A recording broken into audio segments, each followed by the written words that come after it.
Scent Podcast. Hey everybody, this is Matthew, and I'm back with another spectacular Scent Spotlight.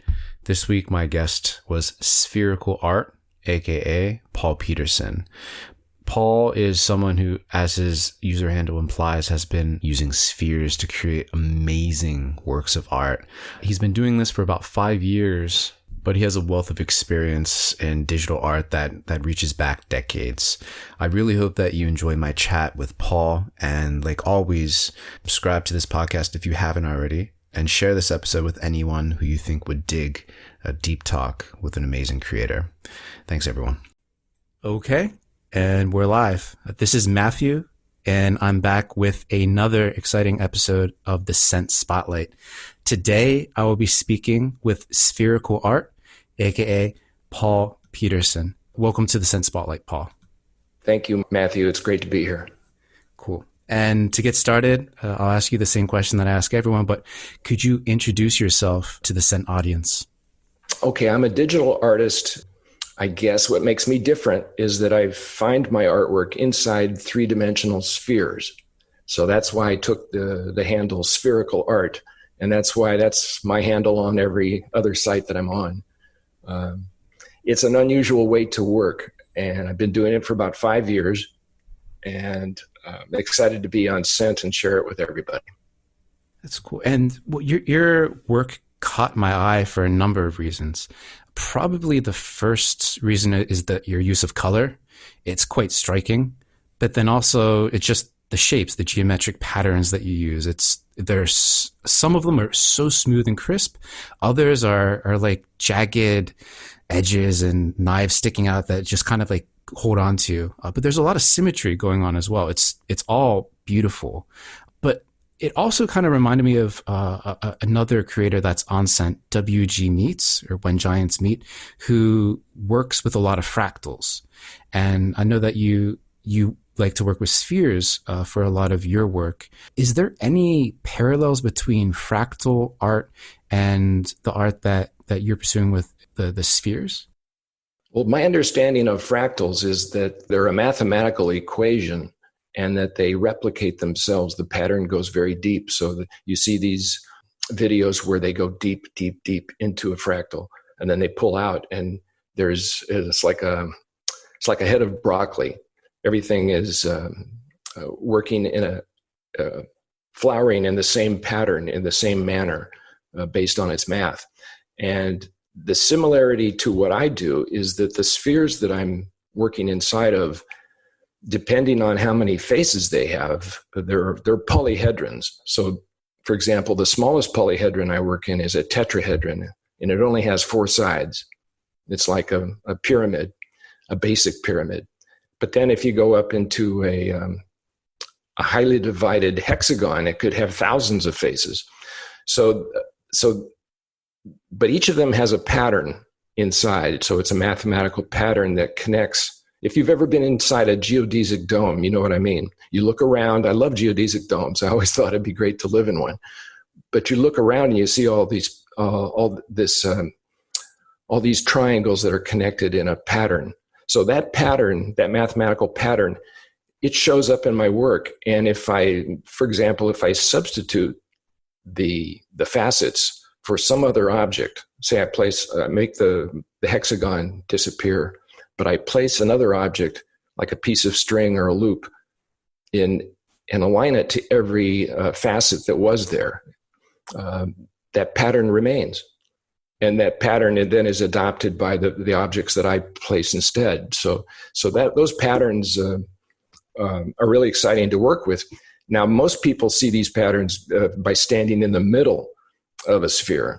But a lot of times I'll put my camera in other places. I'll put it near the edge, and then you get a whole different effect. And I play around with a lot of different types of 3D cameras. I use spherical, cylindrical, orthographic, perspective. These are cameras that come with a 3D modeling program, and I just cycle through them to see what kind of discovery I can make. So the excitement that I've had doing digital art for the past 5 years is to find stuff that I've never seen before and to share it with people. So I'm sort of like I'm sort of half photographer, half artist, in that I'm looking for stuff that already exists in my mind. I mean, the math that's in these spheres already exists. I'm just finding it and looking at it in a certain way and showing it. That's fascinating. And you're just running these experiments until you find what you've already seen in your mind's eye or what you have an idea. Exactly. Well, I'm one of those guys who stares at clouds and sees things. When I was a little kid, we had this strange wallpaper in my room, and I would see all these different things in the wallpaper that weren't intended by the artist. So since I have this vivid imagination, I let that run free while I'm doing my artwork. And so if I see something that looks like something, then I'll do a render, and I do multiple render passes, and then I bring them into Photoshop, and I accentuate them with color, or I do color choices in Photoshop. So I put my spin on it. Let's put it that way. I see something, and then I make it more like what I see. That's awesome. And well, in passing, you had mentioned that you'd always wanted to live in like a geodesic dome. I did too when I was younger. When I first came across one of those domed houses, I thought they were spectacular. But then at that moment, my mother just said, it's not the best investment. It's really hard to expand out from it. And from that point, like my dreams of living in a dome were kind of like dashed. It's kind of like living in a teepee or a yurt. All the hot air goes to the tops. It's probably hard to heat it. I'm sure there's a lot of shortcomings, but it was just fascinating to walk inside. One good thing is that they're very stable because the math, I think that's why, Buckminster Fuller wanted to build buildings with geodesic dome structures, is because when you get all the facets in place like that and the struts that support them, they're extremely hard, or the shape itself is stable. So that's I think that's an unexpected result of having it spherical. People are probably wondering how I got this idea to do this, because it's not usual. So I've had art jobs all my life. I've always wanted to be an artist. So I've always tried to find a job that had something to do with art. And so I've had a lot of freelance jobs. And my most recent job was doing 3D renderings of Toshiba laptops. I worked with the ad agency that marketed Toshiba laptops. And I did a lot of work for them. If you went to Best Buy or Walmart or online and looked at the Toshiba laptops for sale, you wouldn't be looking at photographs. You'd be looking at my renderings, my 3D renderings. I would take their CAD files and turn them into a 3D model, light them, texture them, and then render them out. Well, Toshiba left the marketplace for personal laptops around 2015. So suddenly I had a lot of time on my hands. And I like to look at tutorials online to learn new techniques. And I think I was at lynda.com, which is now part of LinkedIn's Learning. And there was a video there, and it's still there. You can go see it now. It's by a designer. His name is Bradley G. Munkowitz.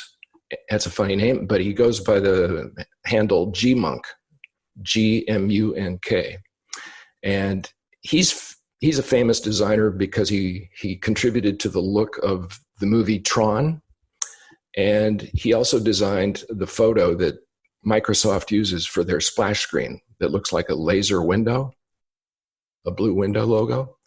So he's had a lot of success in different design areas. But he did this video that showed how he found these images inside of a geometric sphere. And he talks about his process. And he had a beautiful image that he created inside Maya, inside one of these spheres. And he recorded it in 2014, but it's still up on Linked Learning if you want to go see it. And that's a link I'll send to you later. But I thought that was so neat. And since I've been working in 3D, I thought, well, I have all the skills that I could try that myself. So I did. And I thought, well, what else can I do? Because I get bored easily. That's why a lot of my work looks different. I don't want to do the same thing over and over again. I know there's a lot of artists that have a particular style and look, but that's not me.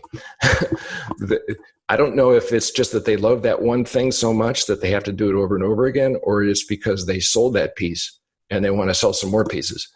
So, but for me, if I do an image once, I'll do a variation of it maybe, but I don't want to do the same thing over and over again. Actually, that's what I wanted to ask you more about, because I think when I saw your name, I would have assumed that everything would just be straight spheres. But like you mentioned, all of your pieces are so uniquely different from another. I mean, I guess you can probably piece together some common elements from piece to piece. Yes, mostly they're all made in spheres. Yeah. My technique is the common denominator, not the result so much. Right.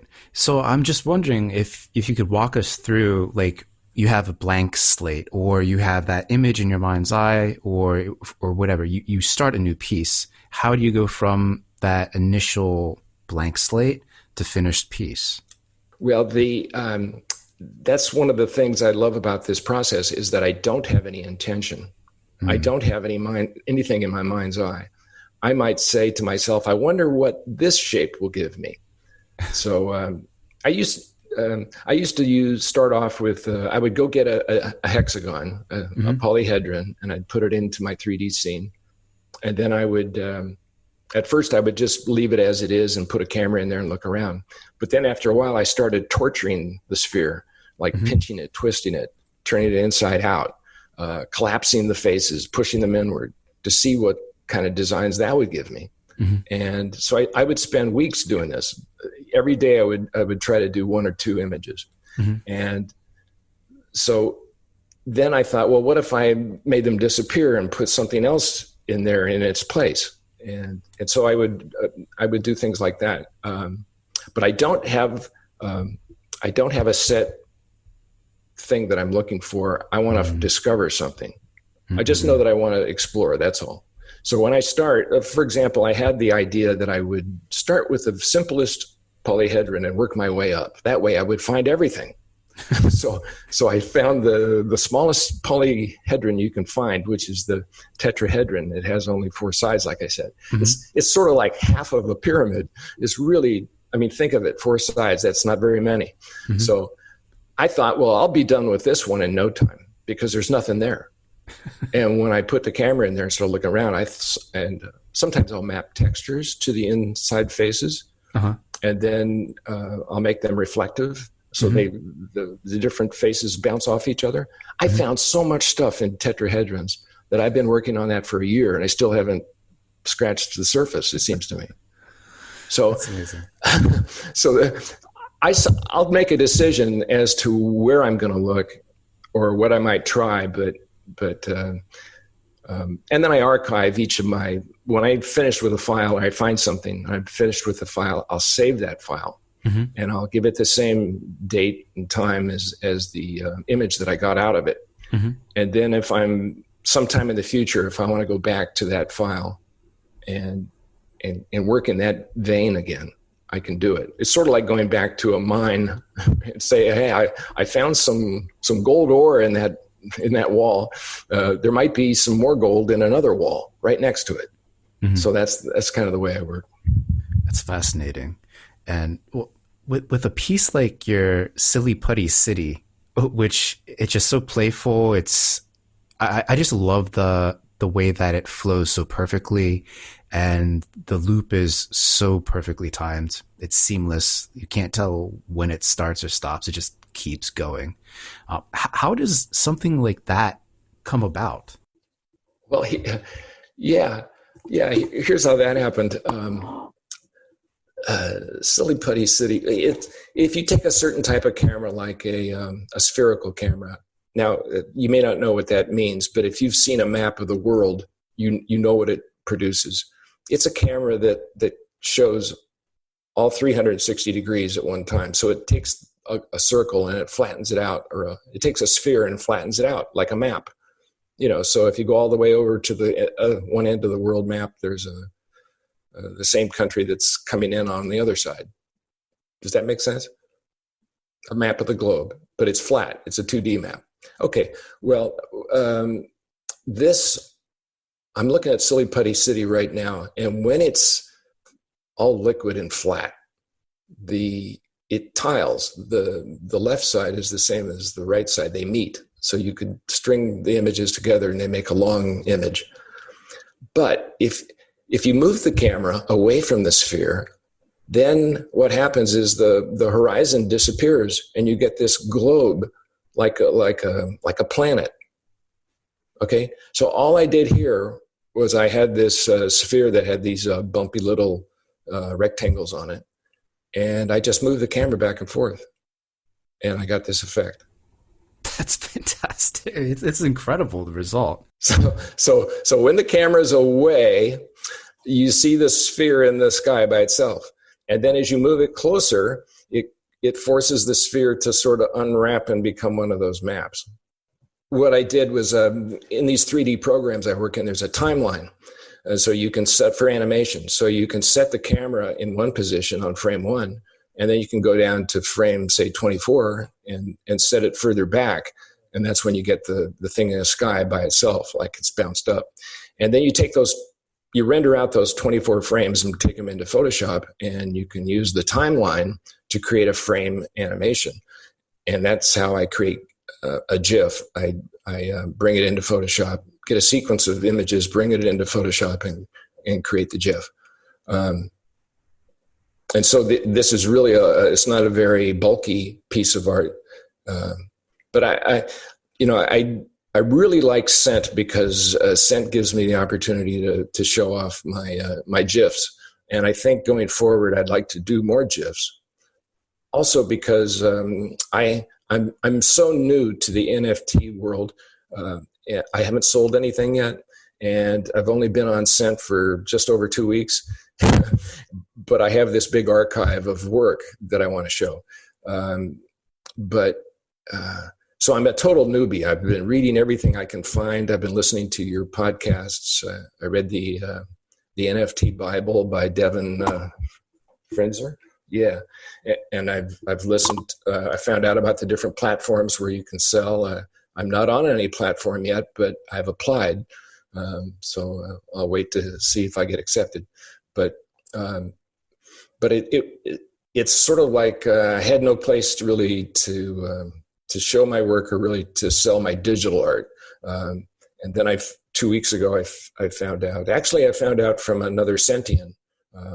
Her name is Marianne Eade, and her name is she goes by Pajarita Flora. And, okay. And she was a follower of mine on Twitter. I've been on Twitter ever since I started doing the digital art, and I've also been on Instagram for a couple years less than that. And so I have people that follow my artwork there, but there's no financial gain, and there's no. I have interactions there on those platforms, but not like the interactions we have on Scent. Scent is really rich for having more long form interactions. For example, people will comment on my work and say, "How did you do that?" And I have room and space to do some screen caps and show them. So that's cool. And we're trying to add better image and GIF support. That should be coming in the next couple of weeks to make your images and everyone else's images really pop and look as beautiful as they should be. Well, they're pretty good right now, so I don't know what you're going to do to make them better, but that sounds terrific. Yeah. And then, well, I know you're still in the application phase for the NFT marketplaces, but I can't believe that you're going to have to wait much longer. I mean, your work is so polished, and I'm excited to start bidding for some of these pieces. That was actually one of the things I was super curious about, because I go to your profile thinking surely you're going to be on one of these NFT marketplaces, but you weren't. You aren't yet. I just found out about NFTs just recently. So I'd say in the last month. So I started on the last day of January here. So it's been about just over 2 weeks. So I'm really curious to get your perspective then. I mean, since you're so fresh, but obviously you're coming from a really, really heavy background in digital arts and a passion for this area that just meshes so well with what's going on in the crypto art space. So what is your impression of crypto art and NFTs and all of this new stuff that's happening and bubbling up in our corner of the internet? Well, I've known about blockchain or cryptocurrency for several years now, but I never owned any and I never purchased any. And the first cryptocurrency I purchased was so that I could have bounties on scent. so I'm a total newbie in so many ways compared to other people who are on scent who have so much more knowledge about this. So I can't look at any of the posts without wanting to jump in and learn more, because there's so much posted here about those topics. But one thing that I noticed is that being on a more traditional site that sells physical art, like or real life paintings and things like that, was that they really rewarded people who work on canvas with traditional art materials, and that's not my preference. I mean, I'm one of those. I grew up in a big family. I have 6 brothers and 2 sisters, and art supplies were really scarce. Coloring books were all used up. You couldn't find anything to work with, and so having to put my paint on a fresh canvas, and what if I waste all that material and it turns out terrible, and my watercolor fails and I have to start over again. That's what I love about digital art. I started doing art on the computer quite a few years ago, and I just loved that I could save it, change it, undo it, experiment. Like it freed me. So I appreciate those who do art in the physical world, but for me, I can do so much more and explore more in a digital world. And what's amazing to me is that there's a lot of digital art on some previous marketplaces that I've explored that were more traditional art. They didn't value, or they looked down, I think, a little bit on digital art. And when I found the NFT spaces, those platforms, here's a lot of people who really like digital art. I mean, their lives are digital. They want to own it. They want to value it. They appreciate it. And that seems like the place for me. Mm-hmm. Yeah, I mean, digital art is finally treated like a first-class citizen over in this neck of the woods. And it's art that is created to be viewed on a screen, as opposed to art in the traditional world, which is beautiful and obviously amazing and has had a rich history, and is the reason why people are thinking and working in digital art. But that is work that's supposed to be viewed in person or on a wall, or ends up getting stored in a vault, which prevents a lot of people from ever experiencing the work as it probably properly should be, right? Whereas now that everyone has, there's billions of screens that everyone all over the world has access to, they're able to actually experience this art as intended to be experienced, which is, I just think, so incredible. And I mean, people are just coming around to the magic in this space, and I'm just super excited to see what will come out of this, how many people will be inspired to create digital art and start minting it and selling it, and the collaborations that'll come out of that. Because I mean, we're all already communicating on these amazing communication channels, reaching out to someone like yourself or any of these other artists. It's just a message away. And the fact that you have these smart contracts in the back that could facilitate the payments, so that you don't need to worry about trusting Paul or Mike or whomever, right? So you don't have to worry about that kind of potential nasty stuff. It's just kind of awesome. There's the authenticity too that the blockchain provides in authenticating it, the ownership, and tracking things, and following back to see what the transaction history was. That's great. I agree with what you're saying about collaboration. I did some collaboration with an artist in Australia. He's on Instagram. His name is, his title there is at Bukwah, Bucwah. Okay. And I've been messaging him there, telling him to get over to Scent. His work would really be appreciated, I think. he does impossible geometry. What's that? And by that, I mean like he does like geometric patterns that are more like MC Escher. They're like the infinity symbol. They can't exist in real life. Okay. And they twist your mind when you look at them. And the way we collaborated was, I work with triangular facets in a lot of the spheres that I use. Mm-hmm. And he makes a lot of triangular pieces of art. Mm-hmm. They're triangles. He likes to work with three sides. And so I asked him if I could take one of his patterns and map it to the triangles that are in my models, and then take pictures. And some of the results we got were amazing. But because it was a collaboration, I never showed that work. We agreed to show it on Instagram, but I've never shown it anywhere else, really. Maybe a little bit on Twitter, but always with acknowledging his contribution or collaboration. Mm-hmm. But now there's sites like Known Origin where two people can collaborate and market their work. Multiple parties, not just two. It could be 2, 10. Yeah.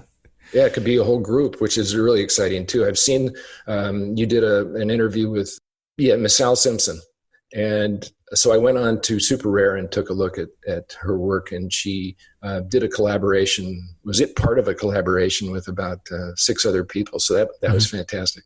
Mm-hmm. Yeah, and well, my next question is, I mean, I don't know how you answer this. That's what I'm curious to ask it, but I feel like a lot of every creator and the work that they make, some part of them, some facet of maybe their personality or who they are as a person or their philosophy is somehow embedded within the work that they create. If you look back through the work that you shared on Scent and just the work that you've made to date, if you had to pick the pieces of yourself or the parts of yourself that are in your work, what would you say those elements are? Well, number one, I really love color. Like, I would be so disappointed to be colorblind because color really turns me on. So I really, it's like some people have a talent for music, or they have perfect pitch. I don't have perfect color sense, but I really enjoy color a lot. So it's very meaningful to me. So so color is a big element, or a big combining element in my work. And then I think, when you go to a psychotherapist's office and they show you a Rorschach ink blot, and that's meant to see, where your head's at based on what you see. Excuse me. So I think that the things that I see when I'm discovering patterns and stuff inside of digital art sort of give an indication of where my head's at. It can be interpreted in different ways, but I like to make up little stories.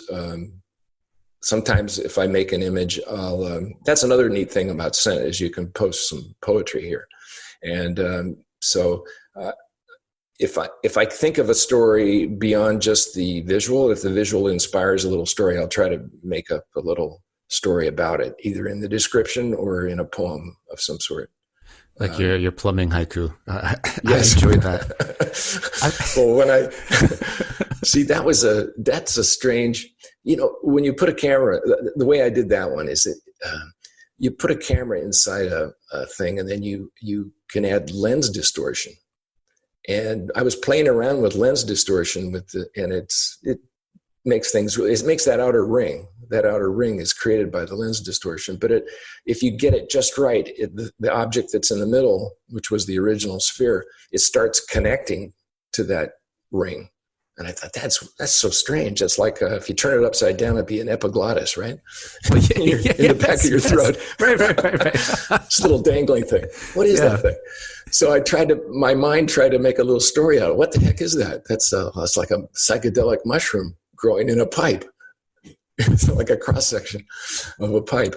So I guess another thing that would come through, I guess, is my playfulness. I'm very playful with the stuff that I find. And one thing I just discovered recently that I'm very excited about is there's a piece, a post that I did on Scent called Art from Inside Heads. And if you scroll down, you'll see it. It's from February 9th. Yeah, that really excited me because I thought, well, why don't I've been doing 3D spheres. Why not do 3D heads? Because they're spheres too, in a way. I mean, they're roundish. And so I was putting cameras inside head models that I found on CG Trader or TurboSquid. You can get free head models there and then just put a camera inside. So this was with an orthographic lens. Now, the thing about an orthographic lens is it gets rid of all perspective.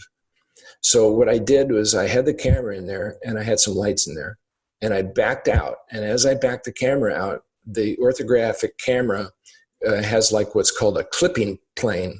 It cuts away part of the scene based on the distance of the camera to the object. And when I did that, I had a silhouette of a face that looks normal. If you squint your eyes, it looks normal. But when it's cut away like this and you see the outer face with the inner face is looking in one direction and the outer face is looking in another direction. And it just seemed so spooky to me, so eerie to me. And I had never seen that before. It is really trippy. That's the kind of discovery I love to find. Some things like that. I don't think I've ever seen that anywhere else. When I first came across it, I was like, is it looking at me? And then I looked at it. I'm like, hold on, it's looking, what the hell is going on here? Yeah, it's weird. So I know that you're waiting to hear back from the NFT platforms. Maybe they already messaged you during the course of our conversation, hopefully. But aside from... I have to be patient. But aside from getting, whitelisted to those marketplaces, like in the next couple of months, since you're still super new to this space, do you have any targets or any goals of what you would like to achieve? Do you want to sell your first minted piece in that time? Do you have any specific projects that you're working on that you would like to share?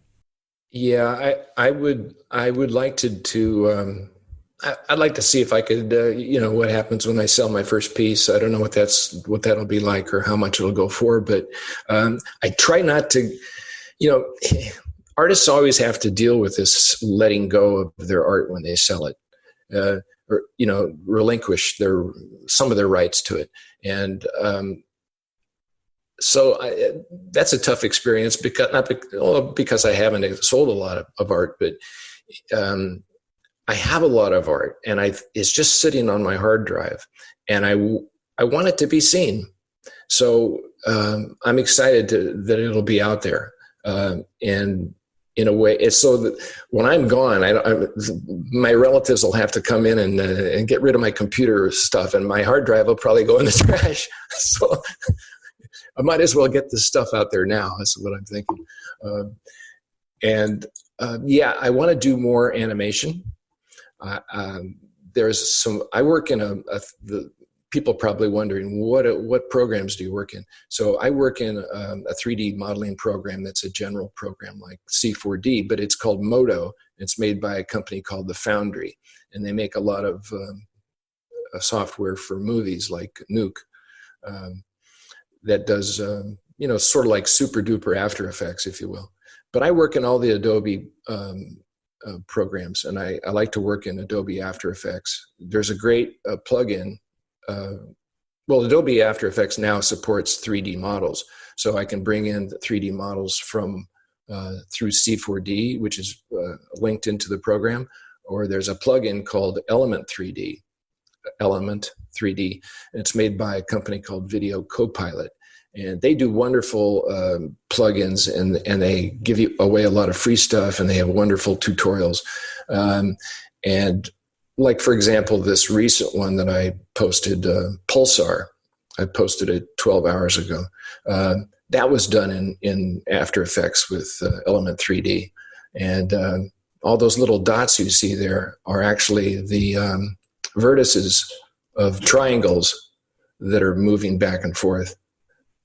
And I just love it's sort of like a particle effect generator. Element 3D is. So I want to do more GIFs. I think when I look at Super Rare and Known Origin and Maker's Place and other places like that, I think people like movement, and I like still images, but I think movement is terrific because it's so attention getting. The first thing you spoke about today was Silly Putty City there, so it caught your attention. Yeah. But another thing I like to do is it's not recognizable, but a lot of my work tiles. By tiles, I mean it repeats left and right, not top and bottom so much, but left and right. So I like the idea of doing something that goes all the way around. So maybe I could do something like that. And there's VR, if you think about it, VR is like, remember that movie, The Truman Show, where he was in a VR world. I mean, or QR world. He was in a dome that was in Los Angeles somewhere. And the sky was up there on top. And I guess they had clouds in there too. But when he tried to escape, he ran into the side of the edge of the sky. Yeah. So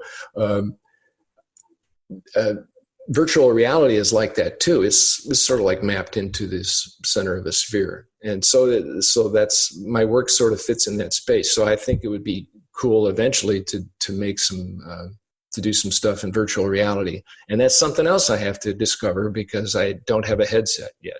I don't even have Google Cardboard yet. So when I go to Crypto Voxels for a meetup, I've got to do it through my browser, and it's sort of limited. I think most people are still using their browser for like CryptoVoxels and even like Decentraland, where I saw one video from Connie and it almost reminded me of what you were describing. Not the dome, because over there everything is still just yes, cubed and everything like that. But you were in a room and the images were set on each side and top and bottom so perfectly that it looked like a totally different world. But then as he turned around and looked outside of whatever that room was, you see like the rest of the Decentraland world. And I hadn't seen, I've never seen that over in CryptoVoxels. I've seen very like limited, like different parts of it, like for puzzles and stuff like that. But Decentraland looks quite interesting. And based on what your ambitions may be to create like a Truman-like show experience in virtual reality, Decentraland may be very interesting. That's something I need to dig into more as well. So there's so much to dig into. So much. It's a never-ending rabbit hole. It just goes deeper and deeper and splinters off into all these other sub tracks, and it's fantastic. I love it. Yeah, I can't get enough of this stuff. Yeah, it's exciting. This is an exciting time to be alive and be an artist. I think everybody should realize that. 100%. Yes. But before we close this out, just let the folks know outside of Scent where they should be looking for your work, where they should be following you. Well, I'm on Instagram at Spherical Art, and I'm on Twitter as spherical_art. Somebody else took Spherical Art. Who the hell took that? Yeah.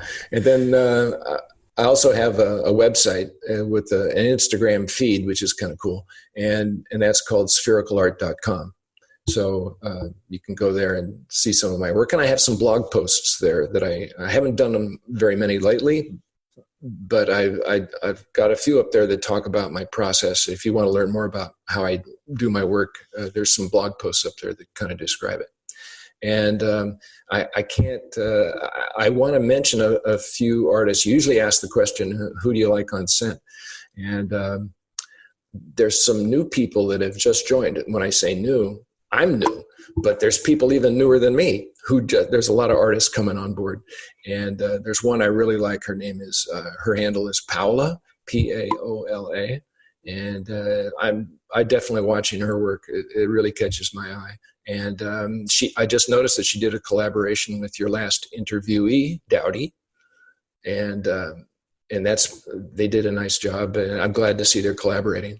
And other artists, let's see, I had a list here.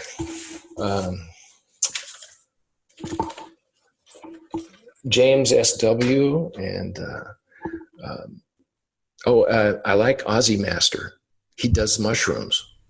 That's what you got to check out Aussie Master's mushrooms. They're so cool. And So there's just a ton of people, and there's new people coming all the time. And I mentioned before, Pajarita Flora, she's new as well, but she's been on Super Rare and other places for a while, and she's getting into Blender, which is a free 3D program. So if somebody out there wants to do what I'm doing or follow my path, they could get Blender, and you can download it for free, and it's a very powerful general 3D modeling program, and try out what I'm describing. Nice. Well, Paul, it's been an absolute blast to chat with you. We'll definitely make a lot of show notes for this episode. I feel like the programs that you listed could be super helpful to anyone who's curious about how you make what you make, and maybe looking for a way into experimenting with the sort of creation that you're so expertly and skillfully presenting to all of us. Yeah, we need all hands on deck. Yes. On this open sea. Yes. Well, again, it was a pleasure to speak with you. I'm looking forward to seeing you in a couple of days, and I'll let you get back to your day. So thank you very much for chatting. Thanks, Matthew. Take care. Cheers. Bye-bye. Thank you very much for listening, everyone. I hope you enjoyed that as much as I did recording it. My next spotlight will be with fellow sentient Astro Zach, so check that out next week. I also have some really amazing talks coming up with Oshinachi, Matthew Kane, and then when it comes to projects in the crypto space, Rizzo and I will be speaking with Rarible and Axie Infinity and the NBA. So look out for those episodes. And again, please subscribe to this podcast if you haven't already, and recommend it to some friends that you think you would really like it. Thanks, everyone, and sent on.